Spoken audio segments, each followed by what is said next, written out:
Swayam Prabha. Digital India. Educated India.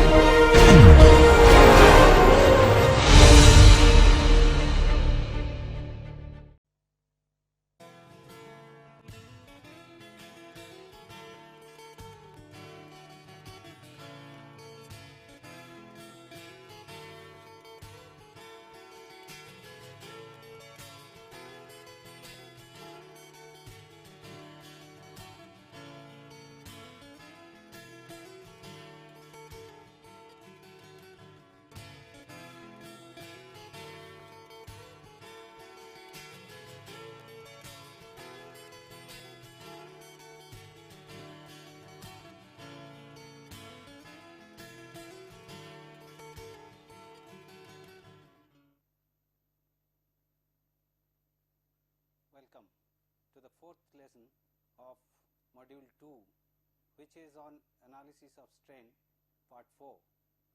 In the previous lesson, we have discussed some aspect of analysis of strain, and in this particular lesson, we are going to discuss some more aspects of strain analysis, and let us look into those aspects.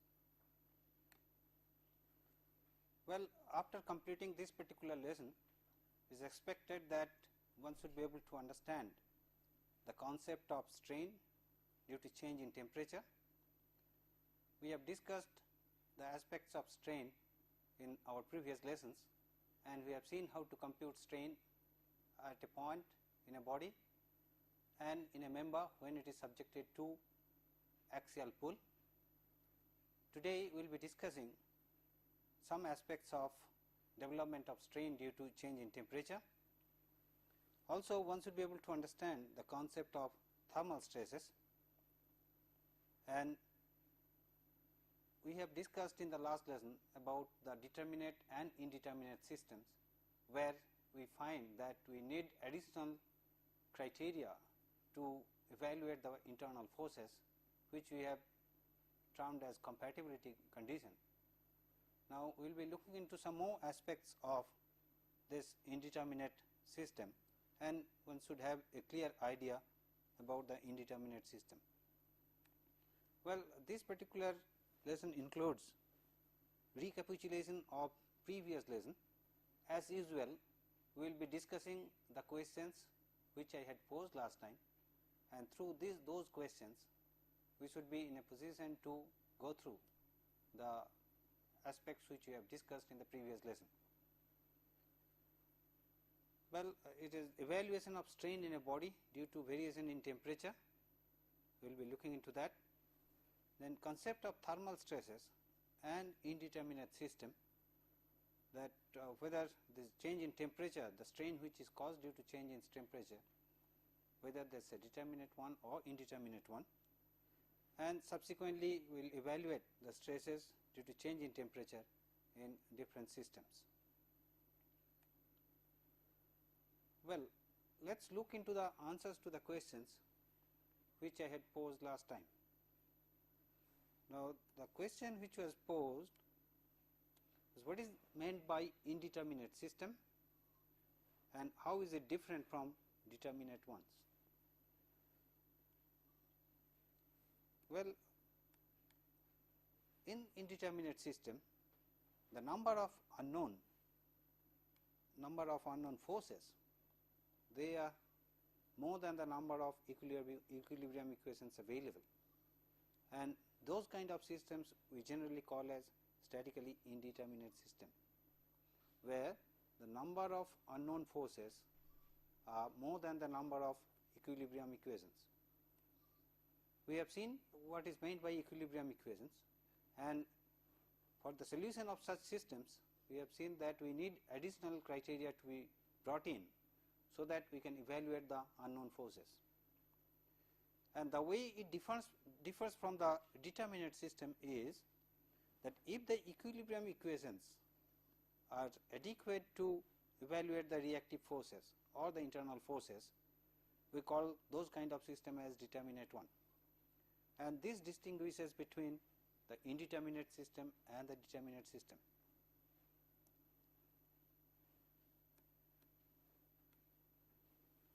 Well, the second question posed was, what is meant by compatibility equation?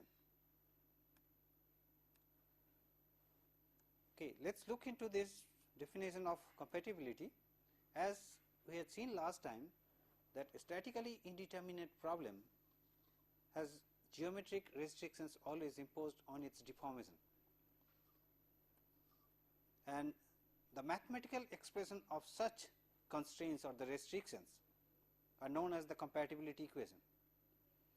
Now, probably this can be made more clear through an example. Let us look into this particular example, which is quite common. You must have seen that the vertical members made out of concrete are provided with some steel bars. If we cut a cross section, if we cut a section here and look from the top, then the section looks like this.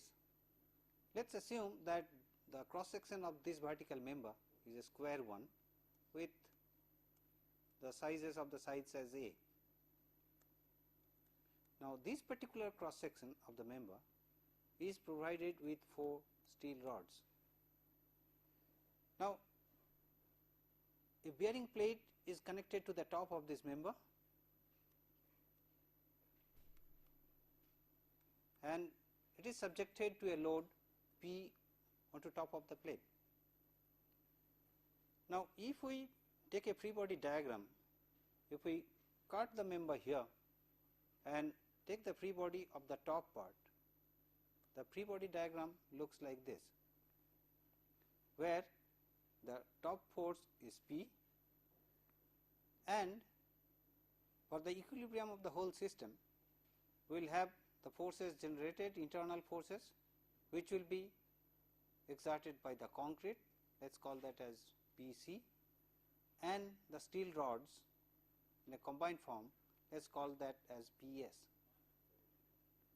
So, the equilibrium condition demands that P should be equals to PC plus PS. Now, as you can see here that we have 2 unknown parameters PC and PS, and we have only one equilibrium equation. Hence, the 2 unknowns from one equation cannot be evaluated, and hence we need an additional criteria or additional condition, which we call as a compatibility criteria. As we have seen last time, that the deformation, when we put the restrictions on the deformation and convert that in terms of mathematical expression, we call that particular condition as the compatibility condition. Similarly here, now when the load is applied onto this member, the deformation of the concrete and steel, these two different materials which are placed in this particular diagram or in this particular member, the deformation of concrete and the deformation of steel should be same. So, if we say that the deformation of concrete is delta C, this should be equals to deformation in steel, or in other words, we can say the strain in concrete is equals to the strain in steel. And this strain, as we had done last time, now the strain we convert or write in terms of stresses using Hooke's law, which we call as the constitutive relationship between the stress and the strain, and that will give us another condition for forces between the concrete and the steel. Now that we have one equation from here, we get another equation from here, and using these two equations we can solve for PC and PS. So, this particular condition, that P is equals to PC plus PS, is termed as equilibrium equation, and another equation in terms of forces which are generated from the second of equation, where strain in concrete is equals to strain in steel, we call this as compatibility equation. This we call as compatibility equation.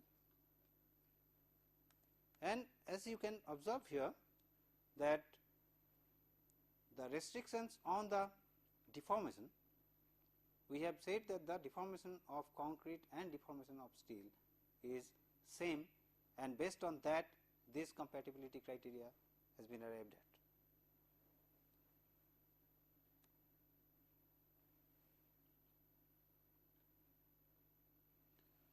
Now, the third question which was posed was what will be the effect of temperature variation in a stress system. Now, this is the aspect which we are going to discuss about.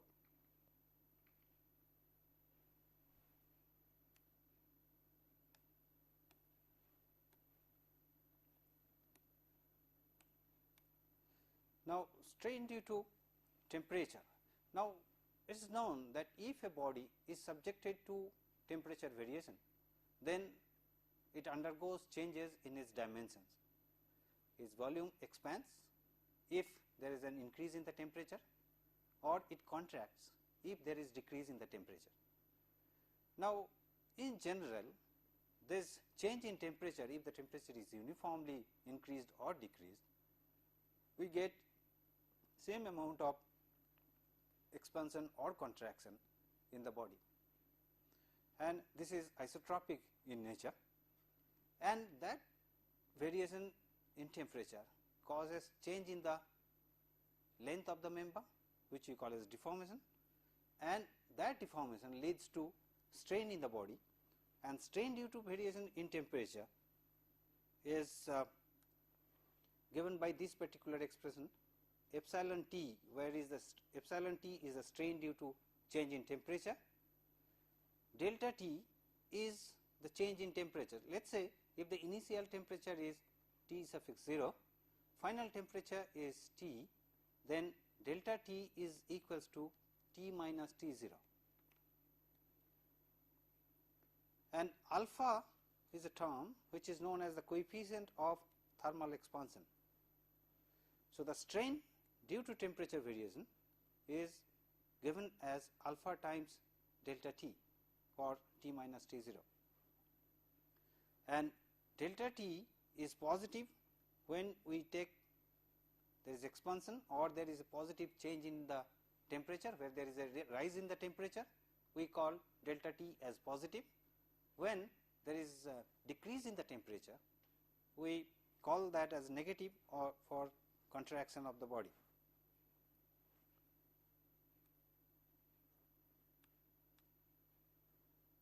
Now, uniform change in temperature throughout the body causes uniform thermal strain.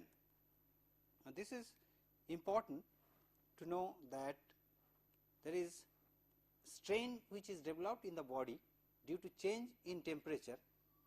We call that as thermal strain. Now,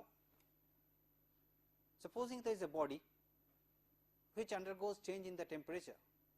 Now, if it is free to move, this will undergo expansion or contraction depending on the change in the temperature. If temperature rises, it will expand. If temperature decreases, then it will contract.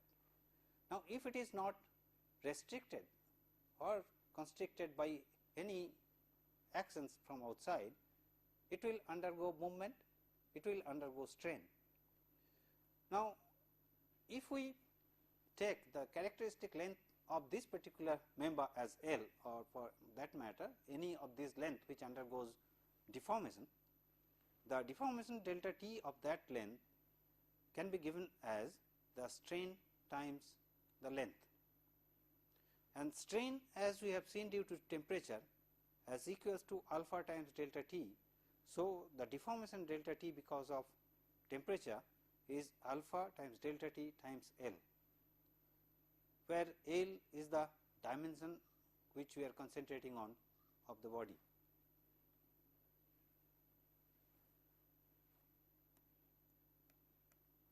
Now, if the thermal deformation occurs, as I was telling you, that if it is allowed to move freely, then there is no possibility of inducing any stress in the member.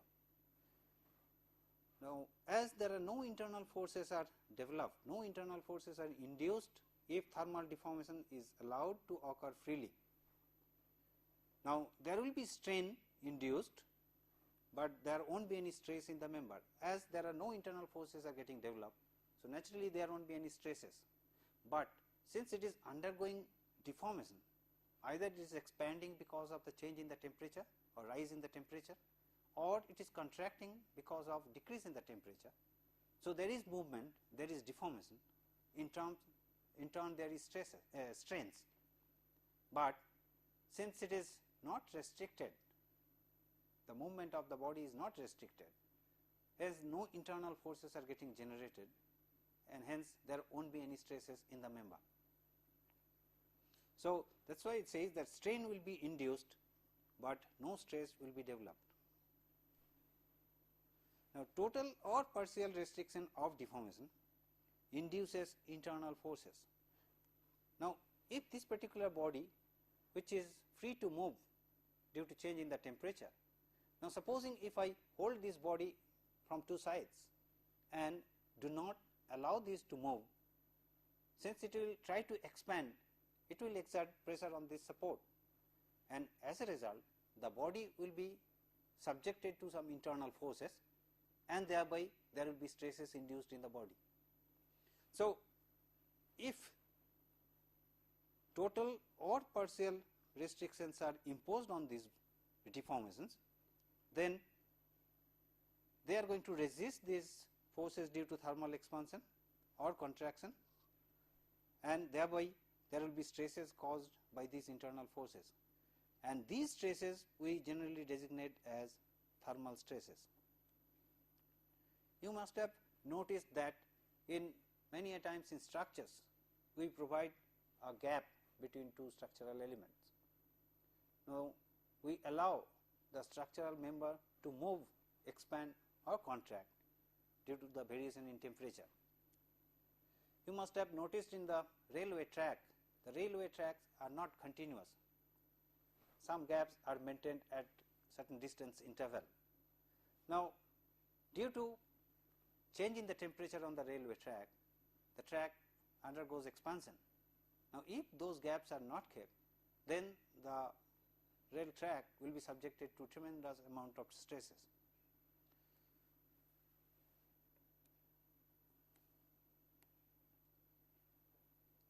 Well, the forces developed due to temperature change, the change in temperature causes forces if they are restricted, and these forces cannot be determined from equilibrium equations as we have seen earlier. So, since we cannot determine the internal forces which are getting developed due to change in the temperature, so we call these kind of systems as indeterminate system according to the definition as we have seen earlier. Now, for the systems for which we can evaluate the internal forces based on the equations of equilibrium, we call those systems as determinate one.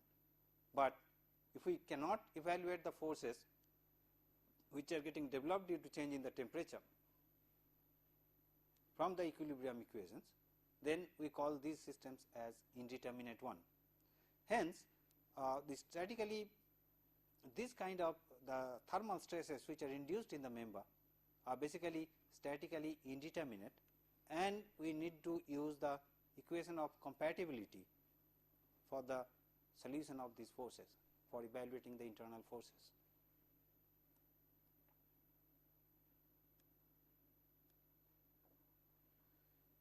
Well, then if we summarize on the statically indeterminate problems which we have seen now, that we need the equilibrium conditions.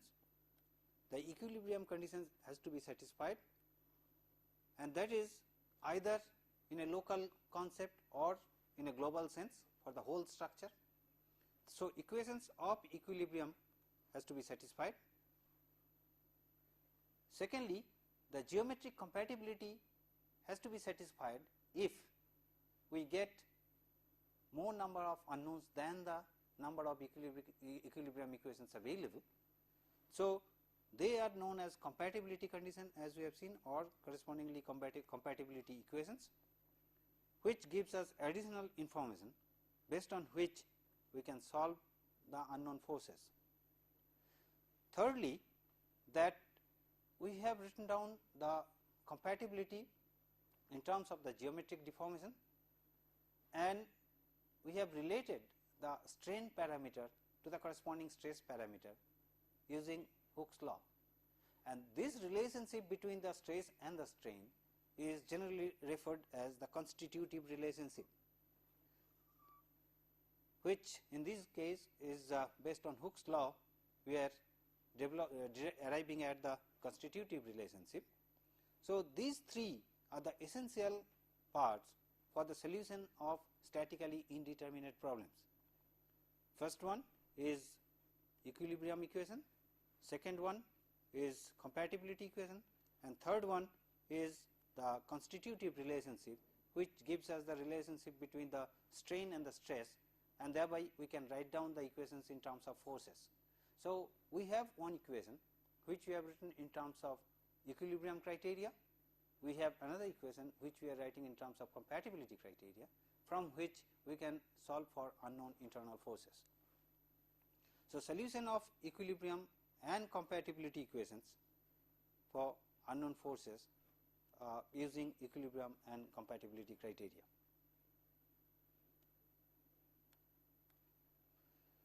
Well, having known about these different kinds of strains that is getting induced into a body, either when they are subjected to external loads or they are subjected to change in temperature, let us look into some of the examples that how do you evaluate these forces. Now, last time I had set one example for you which I had asked you to solve. Let me discuss that particular problem first before I proceed further with other problems. Now, the example which was given was that the rigid bar AB, this bar AB of negligible weight is supported by a pin at B and two vertical rods, they are hung from the top and connected to this bar. Find the vertical displacement, of the 50 kilonewton weight which is placed at this particular point, which is at a distance of 1 meter from end A. So, we will have to find out the displacement of this particular point where this 50 kilonewton weight is hung. The cross sectional area of steel bar is 300 millimeter square. This is the steel bar of length 2 meter, and this is the aluminum bar of length 1 meter. The cross sectional area of steel bar is 300 millimeter square and that of aluminum is 1000 millimeter square. The modulus of elasticity of steel E suffix s is 2 into 10 to the power 5 megapascal, and modulus of elasticity of aluminum is 0.7 into 10 to the power 5 megapascal. So, we will have to find out the displacement, vertical displacement of this particular point from where the 50 kilonewton weight is hung. Now, as we did earlier, or as we discussed, that first thing is that we will have to write down the equations of equilibrium. Now, if we take the free body of the whole system,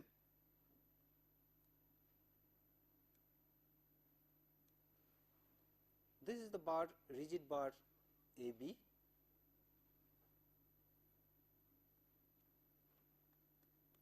and this is connected by a pin at NP.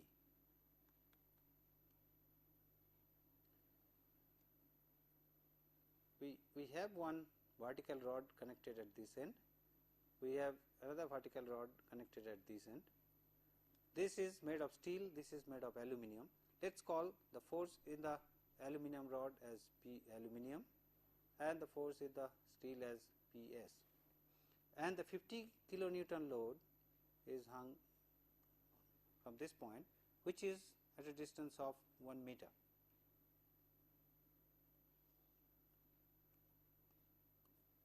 This is 1 meter, this is 1 meter, this is 1 meter. This is 50 kilonewton. Now, if we write down, now if we take off even this pin part of it, we will have the reactive components, the vertical force and the horizontal force.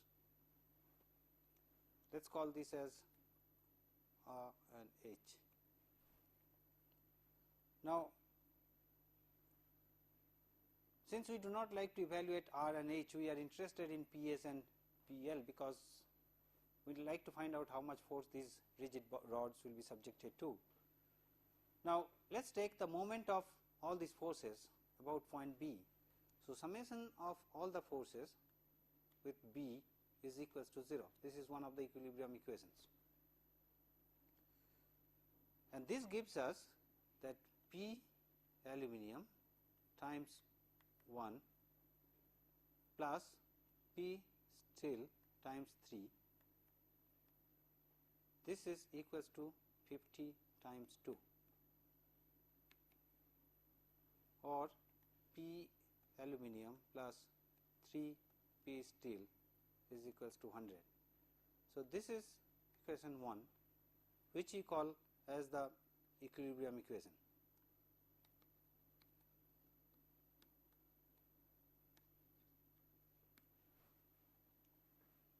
This is the equilibrium equation.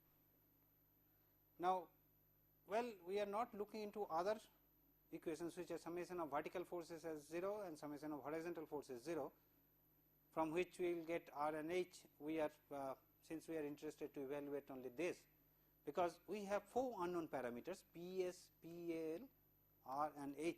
These are the 4 unknown forces, and we have 3 equations which are summation of horizontal forces 0, summation of vertical forces 0, and summation of moment at this point is equals to 0. Now, this particular equation, as we see that we have 2 unknowns and 1 equation from which we cannot really solve these unknown forces. So, we need an additional criteria or additional condition from which we can evaluate these forces. Now, if we look into the deformation of this member, this particular bar AB is a rigid one. Now, since this is subjected to a load 50 kilonewton, this will undergo a movement in a circular path, considering point B as a center. Now, since the deformation is small, this circular arc we approximate as a straight one, and we join this line. This gives us an exaggerated form of the deformation. So, this point undergoes deformation here, this point undergoes deformation here, also this point has deformed up to this tape. Now, from this triangular configuration, if we call this deformation as delta aluminum and this deformation as delta S, then from this triangular configuration we can write delta aluminum by 1 is equals to delta steel by 3, because this length is 3,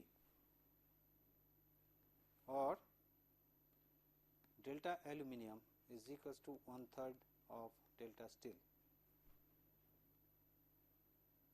So, you can see now that we have one equation of equilibrium. Now, we have obtained another equation which we call, which is corresponding to the compatibility of the deformation, which we call as compatibility equation. So, equation 2 is the compatibility equation. Now, next thing which we will have to do is impose the constitutive relationship. That means, first we write this deformation in terms of strain, and that we relate to the stress. So, this if we write in terms of load and or rather stresses, we can say that P aluminum length aluminum divided by A aluminum times E aluminum. This is the deformation of the aluminum bar. This is equals to 1/3 of PS, that is the load which is acting in the steel rod, times length of the steel rod divided by area of steel rod times modulus of elasticity of the steel rod. Now, if we substitute the values,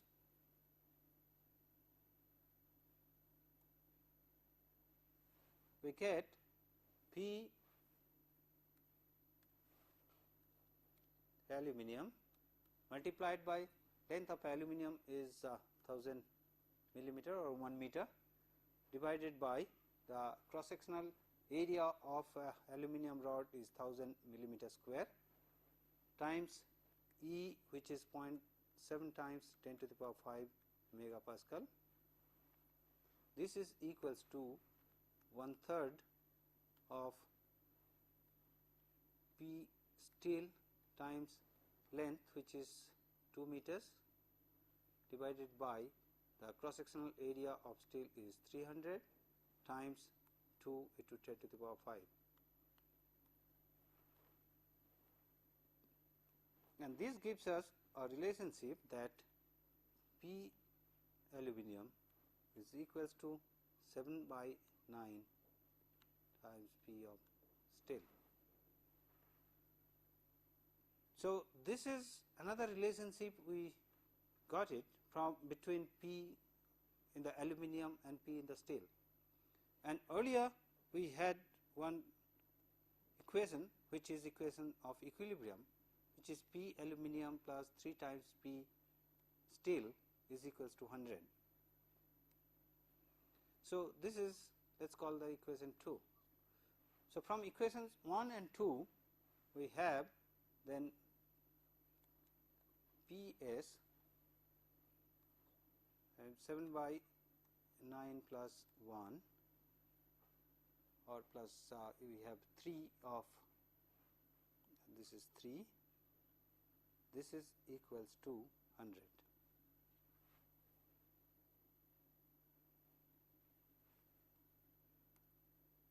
We have P aluminum plus 3 of Ps. So, P aluminum is 7/9 Ps plus 3 equals to 100, which gives us the value of Ps as 26.45 kilonewton.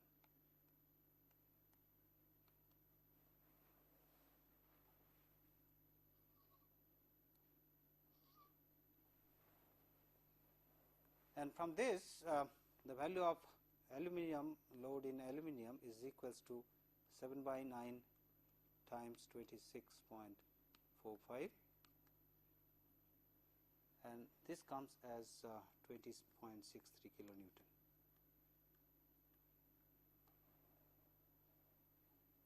And hence the once we get the load, we can compute now the deformation. Once we know that the steel rod and the aluminum rod, they are subjected to the load Ps and PAL, which we have evaluated now, we can compute that how much deformation this particular bar will undergo and how much deformation this bar will undergo. Now, since we are interested to evaluate the deformation of this particular point, if we know the deformation of this particular bar and from this triangular configuration we can compute how much deformation this particular point will undergo. Hence, the deformation of the steel bar delta S is equals to Ps Ls by As Es, which is equals to Ps we got 26.45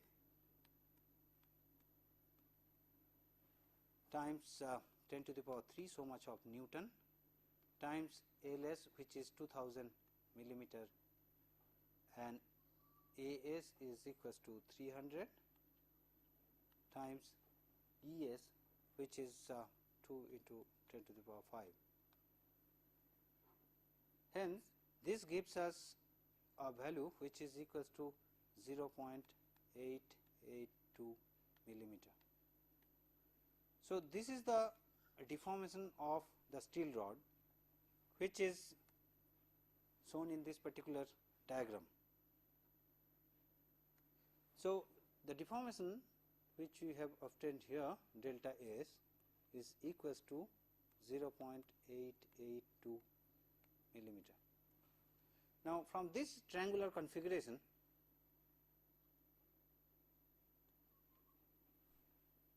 we can compute the deformation of this particular point, which is at a distance of 1 meter from here. So, the deformation of this is equals to 2/3 2/3 of this particular deformation. So,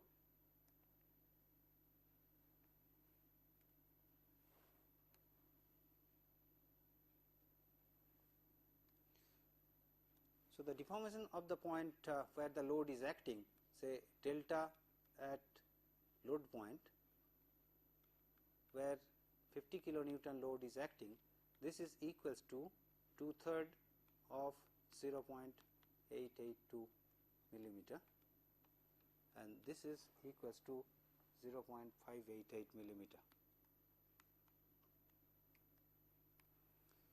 So, this gives us the value of the deformation of the load point, and this is what we were interested to know. We were interested to know that how much deformation this load point undergoes, and according to this calculation we find this is equals to 0.588 millimeter.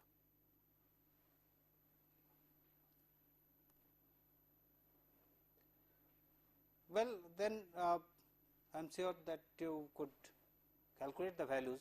Now, you can check the values whether they are matching with this solution or not.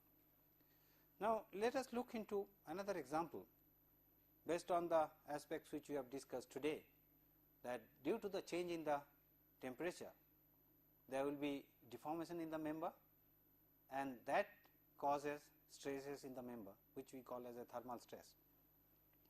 Now, in this particular example, it is stated that a bronze bar,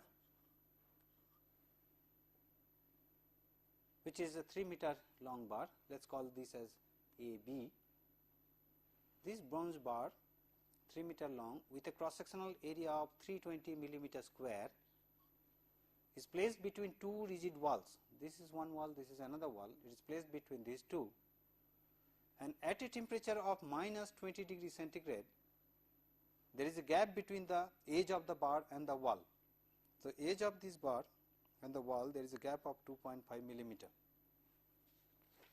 Now, what we will have to do is, we will have to find out the temperature at which the compressive stress in the bar will be 35 MPa.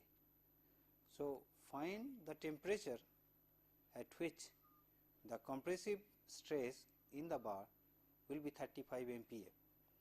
Given the value of alpha, which is coefficient of thermal expansion, as equals to 18 into 10 to the power minus 6 per degree centigrade, and the value of modulus of elasticity given is 80 gigapascal.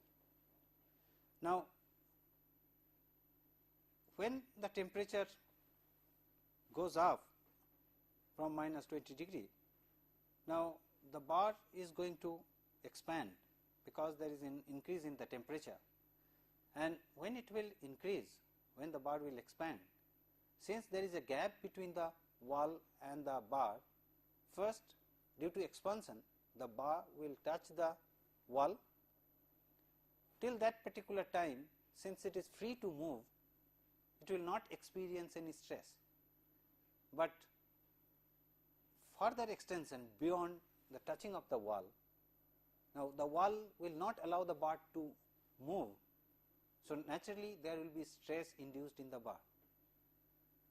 Now, what we will have to find out is that now we can allow maximum value of this stress to go up to 35 MPa, and we will have to find out that temperature which will allow this expansion of this bar to cause the stress within this body as in 35 MPa.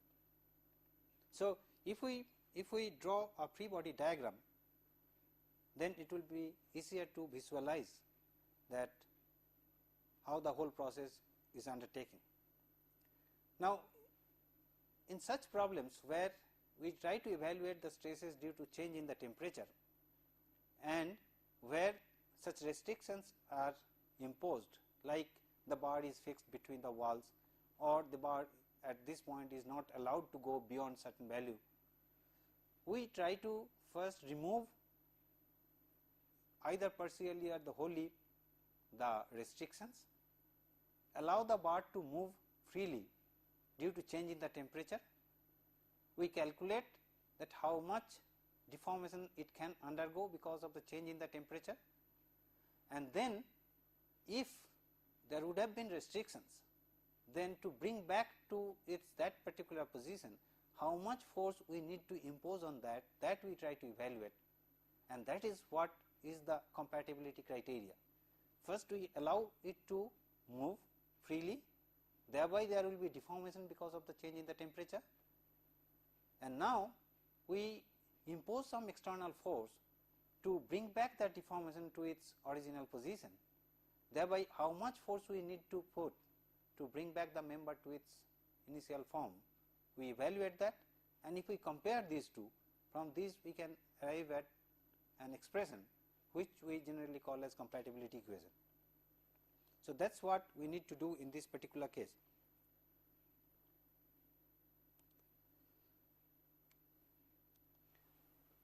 Now we have the bar, and on this side it is fixed to the wall. Now here we have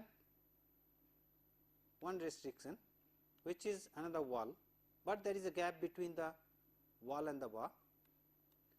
Now when the temperature goes up from minus 20 degree to some value T, which we do not know, which we need to evaluate, initially when it starts expanding, it goes up to the wall without any problem until that time, since it is not experiencing any obstruction, the bar will expand freely, and thereby there will be strain, but there will not be any stress in the bar. Now let us remove this, wall,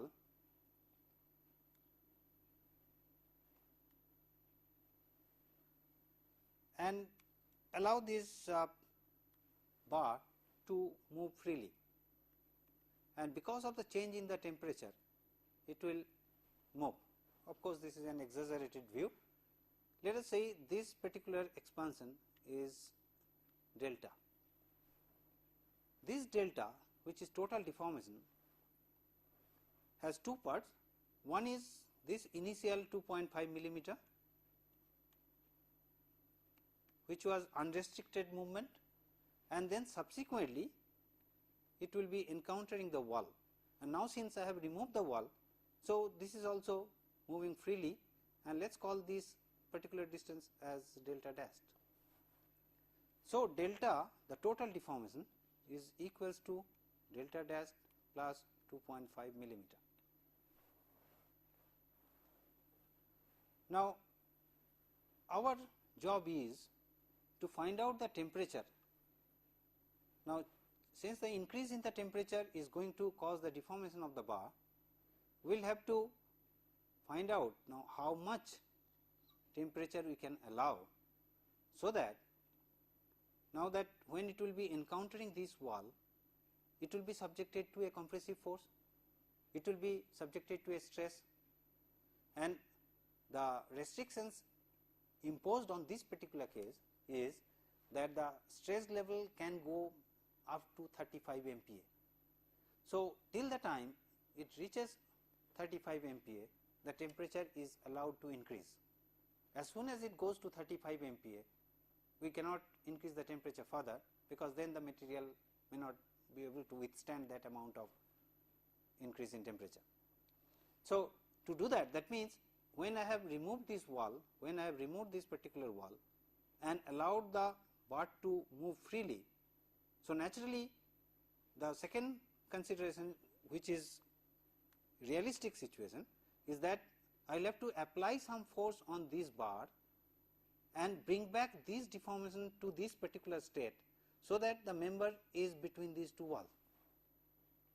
So that means this additional deformation delta dashed, which is getting caused from the wall to this end, has to be brought back to this particular position, and for that I will have to apply a load P, and this load is going to cause a stress in the bar which is equals to P divided by the cross sectional area, and P divided by this cross sectional area, the stress is to be limited to 35 MPa, and under that consideration we will have to find out what is the value of capital T,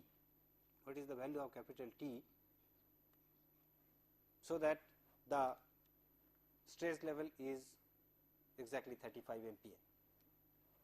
So, if we now calculate the compatibility equation from this particular concept, from the concept of this deformation, if we now compute the compatibility criteria, then what we can do is the delta is equals to the deformation which we are getting in the bar, which we have designated as delta, is because of the change in the temperature. Now, initial temperature was minus 20 degree, the final temperature is capital T. So, the delta T, the change in the temperature, is equals to T minus 20. So, this is equals to T plus 20. So, this is the value of delta T. Now, as we have seen that strain epsilon T is equals to alpha times delta T, or deformation due to change in temperature, which we have called as delta T, is equals to alpha times delta T times the length L.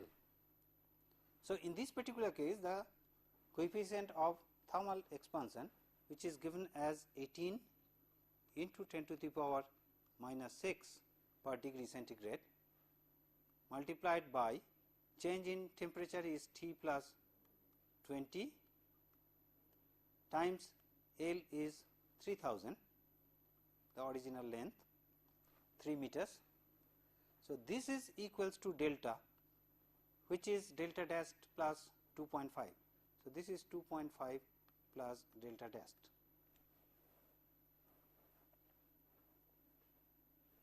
Now, from this we get the value of delta dash is equals to 54 into 10 to the power minus 3 into T plus 20 minus 2.5. Now, this delta dash, which is being caused from the wall to this end, and this particular part has to be brought back to this wall level by applying this force P. So, this delta can be written as PL by AE. By the application of external force P, we are bringing back this delta to the wall position, and P by A, P divided by the cross sectional area, we can write this as stress. Based in this particular problem, since the stress is limited, we write this expression in terms of stress. So, P by A is the parameter sigma times L by E is equals to this particular quantity, which is 54 into 10 to the power minus 3 times T plus 20 minus 2.5.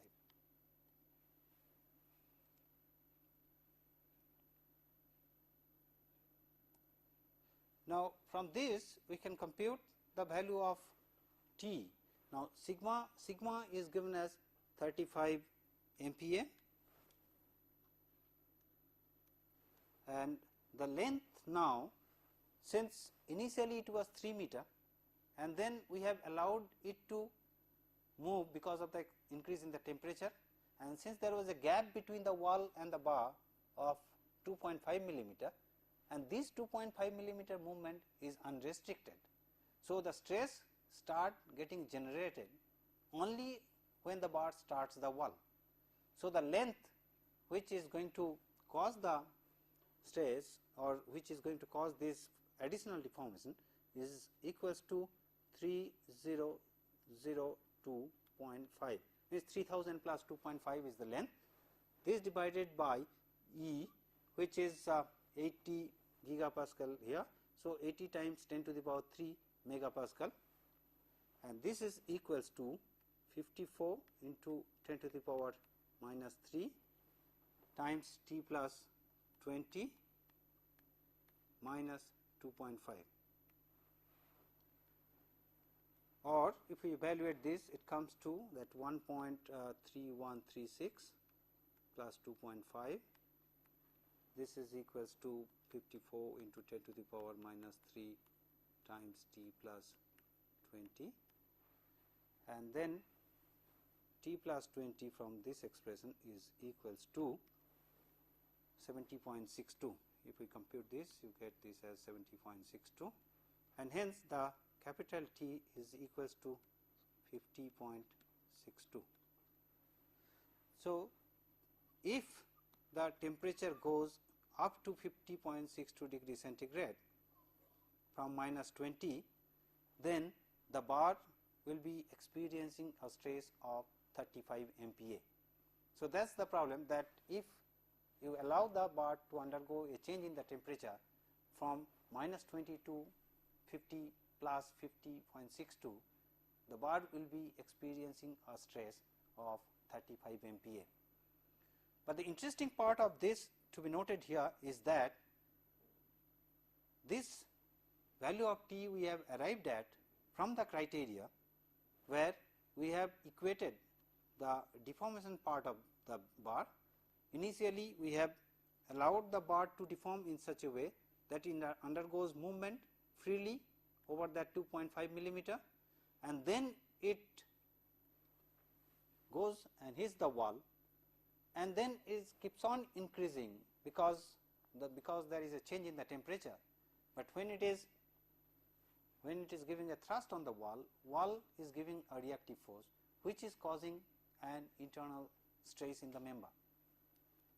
And so, we have derived this equation based on the deformation compatibility, which we call as the compatibility equation.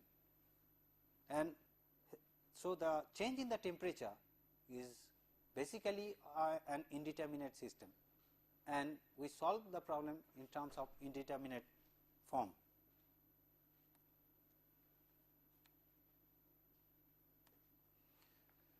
Well, let us look into another example where a rigid block of mass m is supported by the 3 symmetrically placed rods, and the ends of the rods were level before the block was attached. They were in the same level.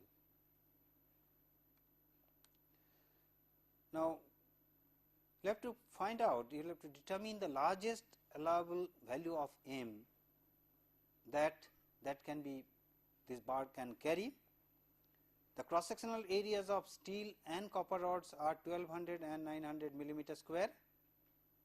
Then modulus of elasticity of steel is 200 GPa, modulus of elasticity of copper is 120 MPa, and permissible stress for copper is 70 MPa and that of steel is 140 MPa.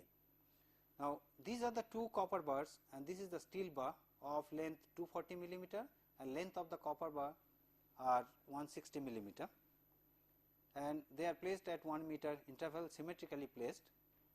So, before this block was placed, they were on the same level.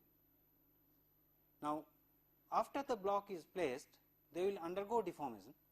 Now, what we will have to find out is that how much is the weight that we can put, so that they are within their stresses do not go beyond these values. Now, first let us write down the equilibrium equation. Now, this is the bar or the block whose mass is m. So, the load that it transmits on those 3 bars is equals to the weight of it, which is m times g. Now, we have the 3 bars placed, central one is the steel one and 2 copper rods. So, let us call the load that will be carried by steel rod is Ps and those of copper by Pc. So, we can write down the summation of vertical forces 0 will give us W as equals to Ps plus twice Pc. So, this is the equation of equilibrium. This is the equilibrium equation.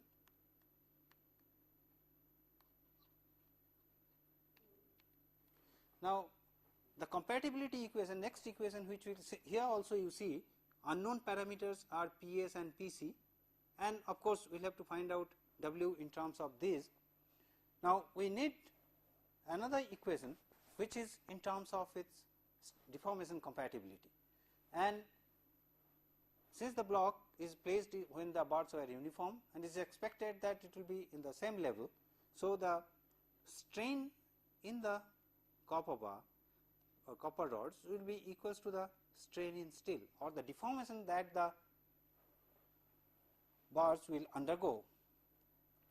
The deformations will be such that the strain in the steel bar will have the same value of the strain in the copper bars, and this leads us to the criteria that if we substitute the values of the strain, which is Pc times Lc by Ac times Cc, C suffix stands for copper, is equals to Ps Ls by As Es. Now, this gives us a relationship from which we get Pc is equals to 27 divided by 40 times Ps, and if we compute the value of W in terms of Pc and Ps. Now, here another criteria is to be noted that the maximum value of Pc and Ps can be evaluated from the given stress. Since the allowable stresses on these rods are given, so the maximum load that the rods can carry is equals to the stress in the rod multiplied by the cross sectional area. So, the value of Ps is equals to the stress in the steel rod multiplied by the cross sectional area of the steel rod, and the maximum load that the copper rods can carry is equals to sigma c times Ac. So, from this we compute the value of W, and from the criteria that from the maximum value of steel rod, if we compute, we will get W as equals to 789.6 kilonewton, or mass we get around 80.6